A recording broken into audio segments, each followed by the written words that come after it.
Des médecins ont extrait d'un hôpital un vieil homme très malade, de manière assez cruelle pour n'avoir pas effectué le paiement. Plus tard, ils ont découvert sa véritable identité, ce qui a surpris tout le monde.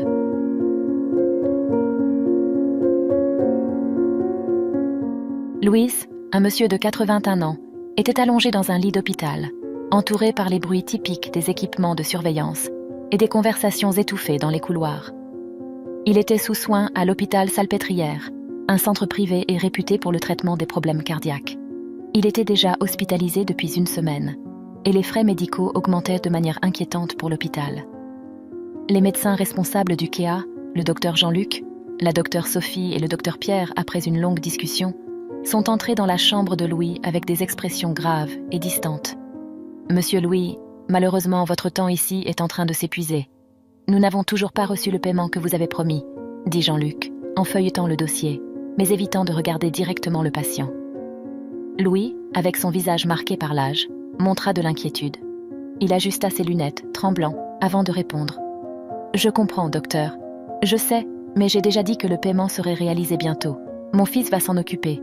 Il est en voyage d'affaires, mais il viendra. » La docteure Sophie, la plus impatiente des trois, les bras croisés, dit « Monsieur Louis, nous comprenons que des imprévus arrivent, mais l'hôpital est aussi une entreprise. D'autres patients ont besoin de soins, et votre séjour ici occupe une chambre qui pourrait être utilisée par quelqu'un qui peut payer. S'il vous plaît, j'ai juste besoin d'un peu plus de temps, dit le pauvre homme. Juste une semaine de plus. Je suis sûre que mon fils va régler tout ça. » Les médecins se regardèrent avec doute. Puis Pierre, qui jusqu'à ce moment était resté silencieux, dit « Bon, nous allons faire comme ça. Nous vous donnerons une semaine de plus. Si d'ici là le paiement n'est pas effectué, malheureusement nous devrons agir de manière plus sévère. » Louise accepta, ressentant un soulagement mêlé d'anxiété. Les médecins ont quitté la chambre, leurs expressions toujours chargées d'incertitude et de frustration. Car ils auraient pu recevoir une bonne commission si ce n'était pour le retard de l'homme à payer sa dette. L'irritation des médecins venait du fait que Louis Dubois avait été admis à l'hôpital Salpêtrière exactement une semaine avant cette conversation tendue.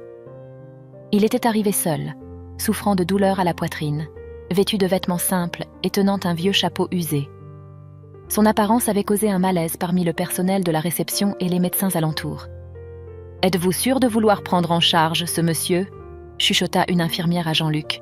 « Il ne semble pas être un patient typique de notre hôpital. » Le médecin observa le vieillard, puis la plaque de l'hôpital, conscient de la réputation qu'il devait maintenir. « C'est difficile, mais nous ne pouvons pas simplement l'ignorer. Imaginez si cela devient une nouvelle.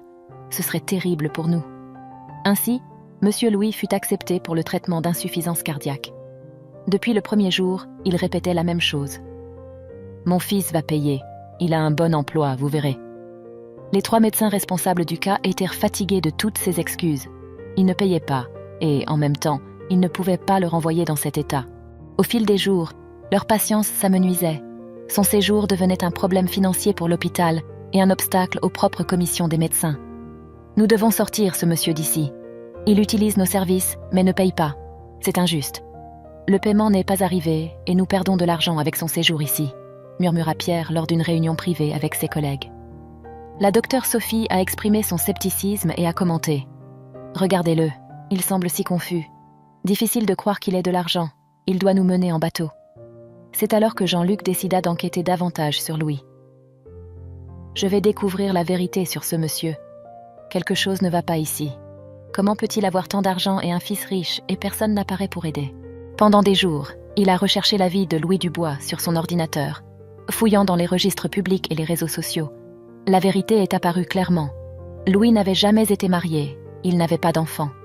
« Ce monsieur nous trompe !» s'exclama Jean-Luc, posant l'ordinateur sur la table.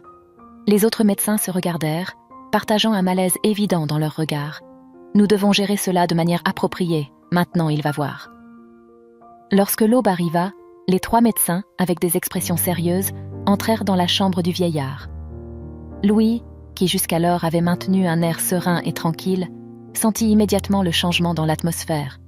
« Bonjour, comment allez-vous » tenta-t-il de les saluer, mais il fut rapidement interrompu. « Monsieur Dubois, vous avez un jour pour payer tout le traitement que vous avez reçu. Sinon nous devrons impliquer la police et vous accuser de fraude, » déclara le docteur Jean-Luc, fixant son regard sur le vieil homme. Le visage de Louis pâlit, Ses yeux commencèrent à se remplir de larmes, révélant un mélange de confusion et de peur. « Mais je ne mens pas, mes amis. J'ai un fils, il va payer, je vous le jure, » dit-il de sa voix hésitante et craintive.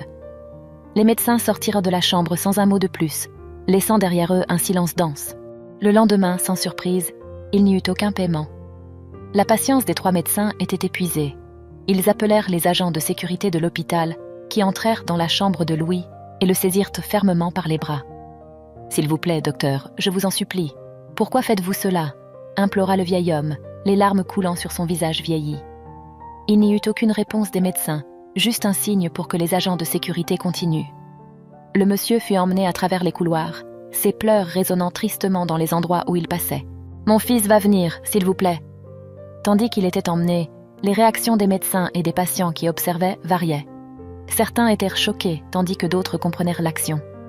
Après tout, l'hôpital Salpêtrière était un lieu pour les personnes financièrement prospères, et les règles sont les règles. Les portes automatiques s'ouvrirent, et le monsieur fut expulsé de l'hôpital. Le ciel était nuageux, et il commença à pleuvoir, laissant l'homme maintenant sans abri et désemparé. « Ceci est un hôpital, pas une institution de charité, » dit Pierre, regardant l'homme à l'extérieur. « Il a eu ce qu'il méritait.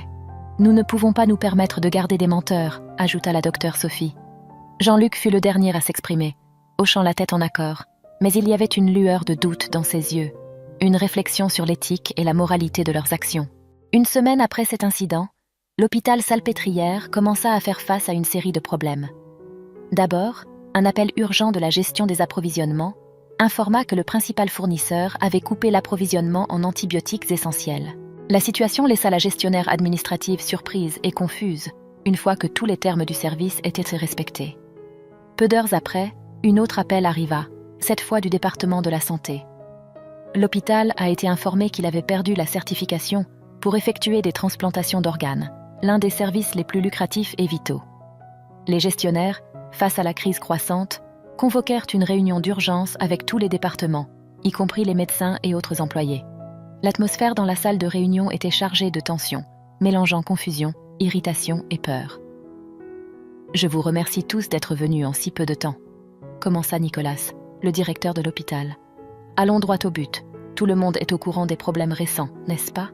Mais nous avons découvert la cause de la crise avec nos fournisseurs et pourquoi nous rencontrons des difficultés. » Tous se penchèrent sur leur siège, les yeux rivés sur Nicolas, impatient de l'explication. Il y avait des murmures de curiosité dans la salle. Puis Nicolas révéla « Nos fournisseurs et le département de la santé nous ont informé que la condition pour normaliser la situation est le licenciement du docteur Jean-Luc Moreau, du docteur Pierre Lefebvre et de la docteure Sophie Bernard, déclara-t-il, regardant directement les médecins mentionnés. Ils étaient surpris, incrédules. « Quoi? Comment ça ?» demandèrent-ils ensemble, sous le choc. Mais avant qu'ils puissent complètement digérer la nouvelle, Nicolas continua. « Pour être clair, ce n'est pas une suggestion, mais une exigence contractuelle, déclenchée par notre échec à maintenir des normes éthiques et de soins aux patients. Tout cela lié à l'incident avec M. Louis Dubois. » Un silence étouffé envahit la salle. Les médecins affectés réalisèrent, avec une clarté dévastatrice, que leurs actions avaient eu des répercussions bien plus grandes qu'ils ne l'imaginaient. La nouvelle tomba comme un choc. « Vous avez jusqu'à la fin de la journée pour vider vos bureaux et rendre vos accréditations », termina Nicolas, concluant la réunion. Et ainsi, le parcours des 3 médecins à l'hôpital Salpêtrière prit fin. Jean-Luc, Pierre et la docteure Sophie restèrent abasourdis, tentant de comprendre les paroles du directeur. « Attendez, attendez, qu'avons-nous fait de mal ?» demanda Jean-Luc d'une voix tremblante. Nicolas le regarda sérieusement et expliqua. « Vous avez expulsé Louis Dubois, dont le fils furieux a exigé votre licenciement. Sinon, il menaçait de fermer l'hôpital avec son influence. » Un frisson parcourut les médecins. « C'était vrai, il avait un fils », murmura la médecin, avec un serrement de cœur. Pierre exprima sa confusion et sa peur. Comment est-ce possible? Il semblait être un homme ordinaire, et nos recherches indiquaient qu'il n'avait pas de fils. Nicolas expliqua avec un soupir. La vérité est que Louis Dubois a adopté un garçon et l'a élevé seul. Il n'a jamais enregistré l'enfant, donc le fils porte le nom de famille Blanchard, de la mère qui était trop jeune pour l'élever et qui est décédée par la suite. Le garçon, Marc, a grandi et est devenu un homme d'affaires prospère dans le secteur des voitures de luxe, propriétaire de Blanchard Automobile. Les médecins furent stupéfaits, reconnaissant l'importance de cette entreprise automobile. Au fur et à mesure que l'histoire se déroulait, leur choc augmentait. Nicolas continua, expliquant que Louis avait commencé à souffrir de problèmes mentaux en raison de l'âge. Marc était en voyage d'affaires et avait laissé son père aux soins d'une aide-soignante. Mais lorsqu'elle est sortie temporairement, Louis s'est perdu et a fini devant l'hôpital avec des douleurs à la poitrine, sans savoir d'où il venait ni qui contacter. L'aide-soignante, réalisant la disparition de Louis, a contacté Marc, qui a organisé une recherche. Après son expulsion inhumaine de l'hôpital, Louis a erré dans les rues jusqu'à être retrouvé par l'équipe. Marc était furieux d'apprendre comment son père avait été traité et a acheté l'hôpital, exigeant votre licenciement. Si nous refusions, il menaçait de fermer l'hôpital, dit Nicolas. Le silence dans la salle était profond. Les médecins étaient choqués, espérant que ce soit une plaisanterie cruelle, mais l'expression de Nicolas montrait que c'était la réalité. Alors c'est ça. Vous avez jusqu'à la fin de la journée pour rassembler vos affaires et rendre vos accréditations, conclut Nicolas. Les médecins, bouleversés, implorèrent la miséricorde.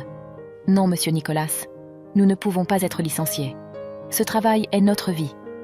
Mais ils reçurent une sévère réprimande. Vous déshonorez cette profession, s'exclama-t-il. Personne ne devrait être traité comme vous avez traité Louis Dubois. La médecine est humanitaire, et vous contredisez tous les principes éthiques et moraux. Rassemblez vos affaires et partez. Humiliés, ils rassemblèrent leurs affaires et furent escortés hors de l'hôpital, recevant des regards de mépris de leurs collègues. Le départ fut une humiliation totale. Et le pire était encore à venir.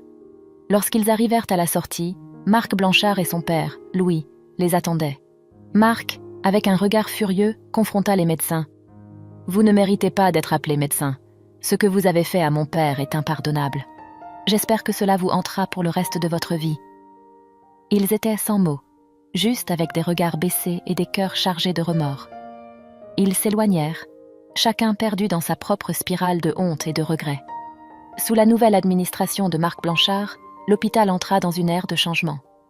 De nouvelles politiques furent adoptées, priorisant l'empathie, la dignité et les droits des patients. Un comité d'éthique fut créé pour assurer que tous les patients soient traités avec un respect égal, indépendamment de leur situation financière ou sociale. Que l'exemple de C3 serve de leçon. Traitez tous les patients avec égalité. Si vous ne voulez pas subir le même sort, ordonnait Marc, le nouveau propriétaire.